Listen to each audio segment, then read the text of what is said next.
Everyone was extremely tense. At best, there would be an acceptance, but this was improbable. Domination was most likely, but how serious it would be, we couldn't gauge. In any case, there would be little we could do. None of us, George included, could separate a pair of brawling lions. And so we waited. Boy appeared to ignore the approach of Christian, looking away with studied indifference.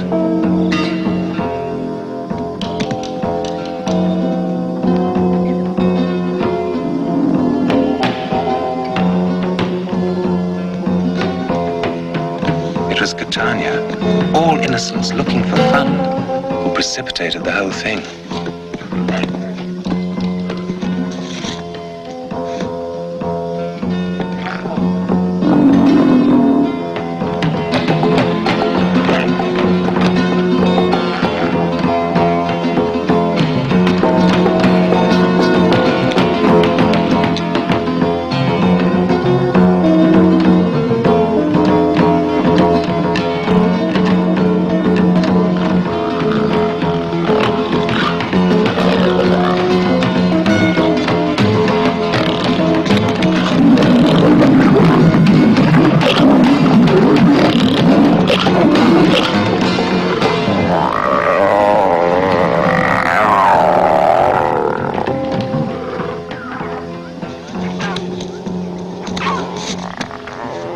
Tanya tried to show that she was still friendly, but it was the wrong moment to choose.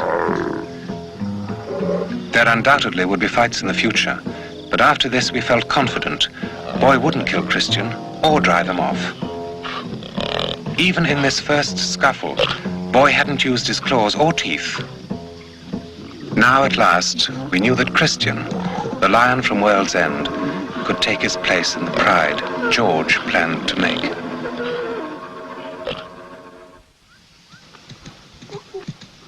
The three lions were now able to live in one compound, from which they would be able to wander in and out, as they pleased, to establish themselves in the area, to stake their claim.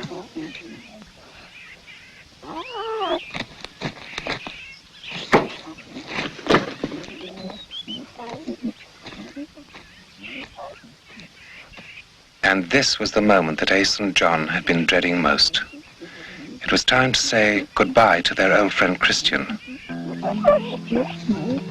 As they watched him playing happily with Catania, a dozen images flashed through their minds. World's End, the furniture shop, football in the graveyard, the gypsy caravan, a day by the sea. Their lives would never quite be the same now. They'd found and known and lost a very special friend.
George is now exploring the territory around the camp with his small pride.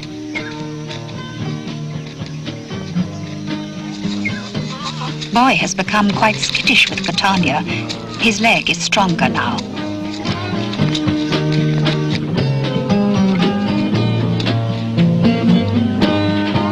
There are still ambushes, occasional scuffles, but Christian is very patient. One day, he may be king of the pride.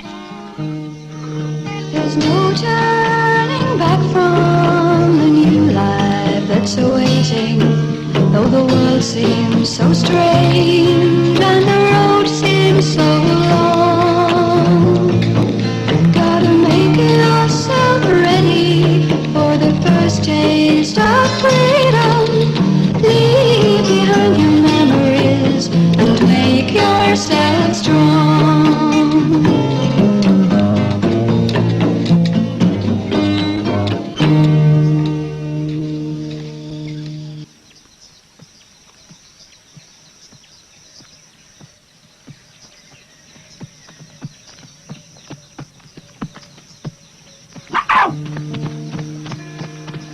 The three lions were now getting along very well together. A family had been formed. This was only the first phase. The second phase, now about to begin, was much more demanding. The challenge of establishing territory and holding it. Come on then. As they started to explore, George kept a wary eye open. They were almost certainly being watched by the wildlands of the area, and wildlands were the last animals in the world George wanted our lions to tangle with at this stage.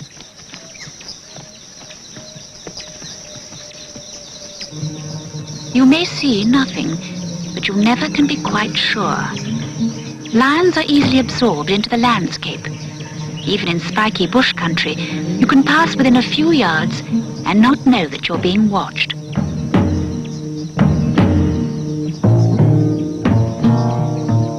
George, for the moment, provided food and would need to for several months, at least until Boy was fit enough to hunt, to make a kill again. We didn't know if Christian had instinct or inclination for either. It seemed he just wanted to be friends with everyone. In a pride, the mature, dominant male lions usually eat first.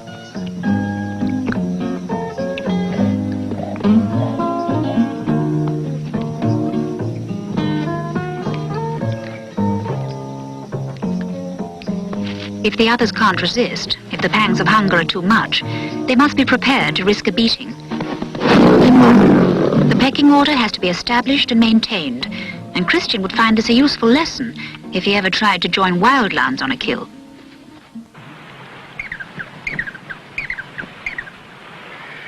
Only a few miles from the camp is the Tana River. In the dry season, George reckoned, more and more animals would need to travel to the river, invade the territory of the fish eagle. And they would startle the strange snake bird.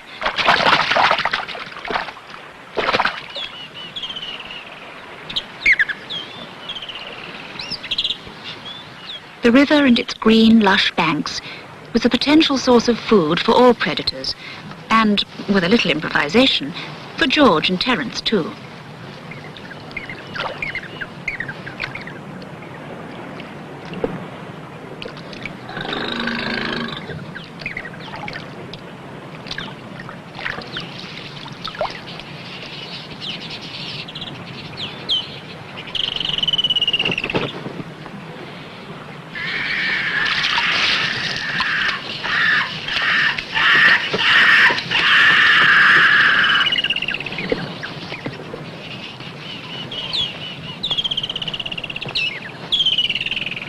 The river provided both water and food.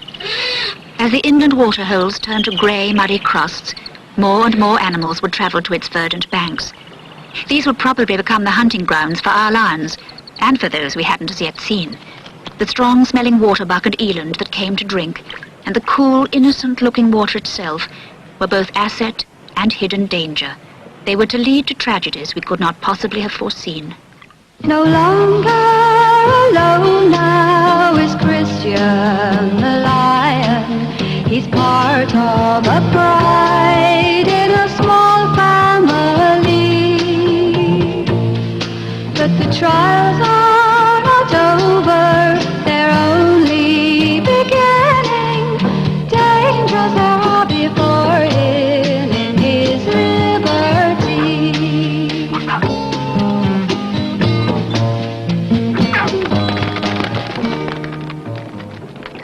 As the weeks went by, the lions went off exploring on their own.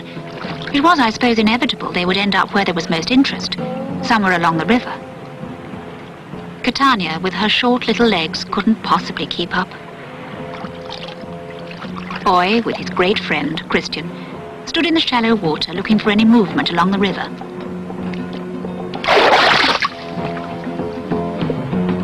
Catania was now too far behind to be heard.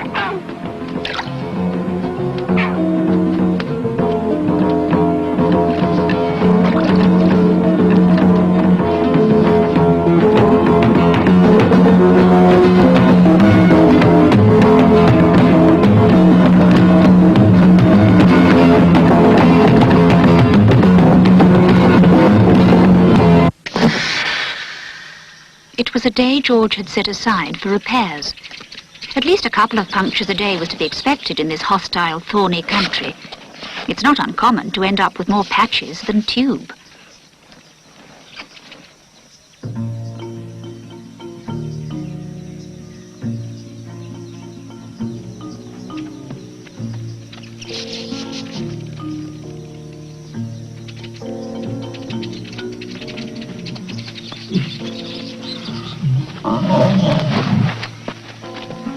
The persistence of Christian's greeting disturbed George.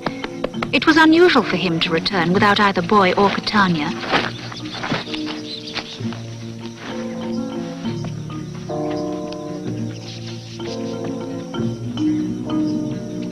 When neither turned up, George became uneasy.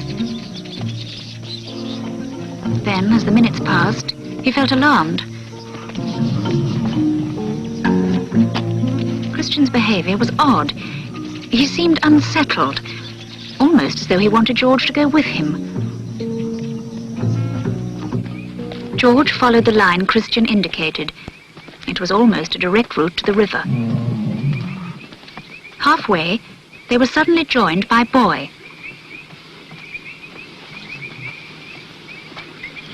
There was no sign, however, of Catania. And so, with only a small amount of daylight left, George started to search the area.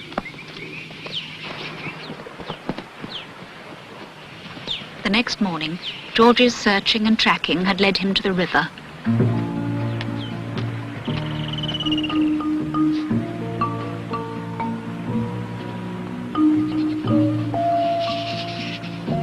George couldn't tell if the lions had been over to the far bank or not. Christian and Boy could have swum across, but George thought it unlikely that Catania could have made it.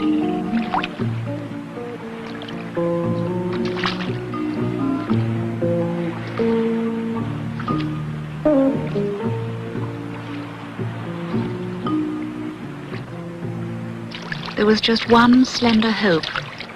Perhaps she'd been frightened and was hiding. For 2 days, George searched and called. Then he sat and watched for any movement that might arrest his growing fears.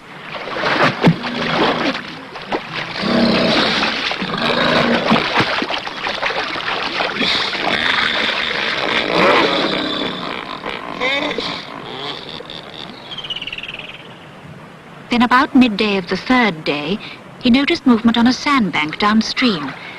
Something was attracting the marabou storks, vultures, and crocodiles. For one terrible moment, he thought it might be the body of little Catania.